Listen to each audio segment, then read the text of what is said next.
अभी पिछड़ी जात के ज़्यादातर लोग, कभी जो सपा और बसपा की सरकार बनाते थे, वो सपा बसपा से नाराज़ हो गए और नाराज़ होकर के वो भाजपा की तरफ चले गए। भाजपा के तरफ जाने के बाद भाजपा भारी बहुमत से भारतीय जनता पार्टी सत्ता में आ रही है। लेकिन इन लोगों को कहीं पिछड़ी जातियों के था कि, और इनके सहयोगी दल जो है भारतीय जनता पार्टी के, उन लोगों का भी आश्वासन था कि भारतीय जनता पार्टी के वोट देने से आरक्षण मिल जाएगा। लेकिन इतना दिन के बाद आरक्षण अभी नहीं मिला। और अभी भी कभी कभी चर्चा इस तरह से होती है, जब कोई थोड़ा सा हलचल बढ़ती है तो आरक्षण की चर्चा जो है शुरू हो जाती है।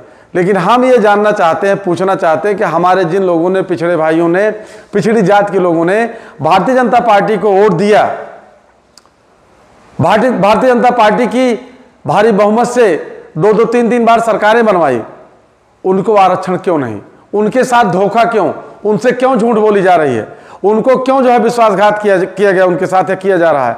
इतना ही नहीं, इस समय वर्तमान सरकार में जितना सवर्णों का मनोबल बढ़ा है, इतना कभी नहीं मनोबल बढ़ा था।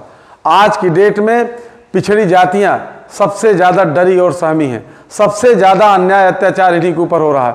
अभी हम लोगों ने इस पर थोड़ा सा चर्चा किया तो उस पर तमाम तरह के लोग जो है आकर के हमसे सवाल करने लगे कि आप कौन होते हैं, आप सब मतलब टीचर हैं तो आप क्यों इस तरह की बात कर रहे हैं? हमने कहा भैया क्यों नहीं बात करेंगे, हम भी पिछड़े वर्ग से बिलोंग करते हैं, पिछड़ी जातियों के हम भी हैं। हमारे ही लोगों को वोट लिया भारतीय जनता पार्टी ने, हमारे ही लोगों को वोट दिलवाया गया भारतीय जनता पार्टी में।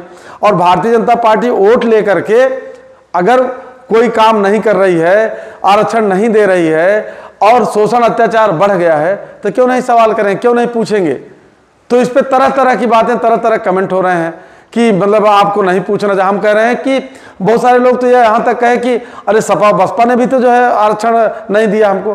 तो हमने कहा कि ठीक है, सपा बसपा ने आरक्षण नहीं दिया आपको, आप सपा बसपा छोड़ दिए, तो भाजपा में भी तो इसीलिए आए हो ना। और बार बार, एक बार नहीं, 2 बार नहीं, 3 बार भाजपा को तो इसीलिए आपने सरकार बनवाई ना। तो इसके बाद भी अगर आरक्षण नहीं मिल रहा है, सुरक्षा नहीं मिल रही है, संरक्षण नहीं मिल रहा है, शोषण अत्याचार से, सवर्णों के शोषण अत्याचार से मुक्ति नहीं मिल रही है, तो सवाल अगर किया जा रहा है तो फिर इसका जवाब मिलना चाहिए।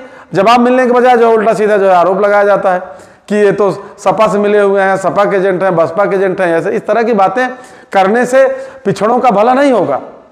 हम जितने भी पिछड़ों के नेता हैं, पिछड़ों के चहेते हैं, पिछड़ों को मानने वाले हैं, पिछड़ों की हित उन्नति चाहते हैं, निषादों की हित उन्नति चाहते हैं, हम उनसे चाहते हैं कि आप सवाल करो कि भाई कितना दिन तक अभी भारतीय जनता पार्टी को वोट देने के बाद आरक्षण मिलेगा, यही फिक्स करा लो कि इतना दिन तक सरकार हम लोग बनवाएंगे, अभी तब हमको मिलेगा आरक्षण।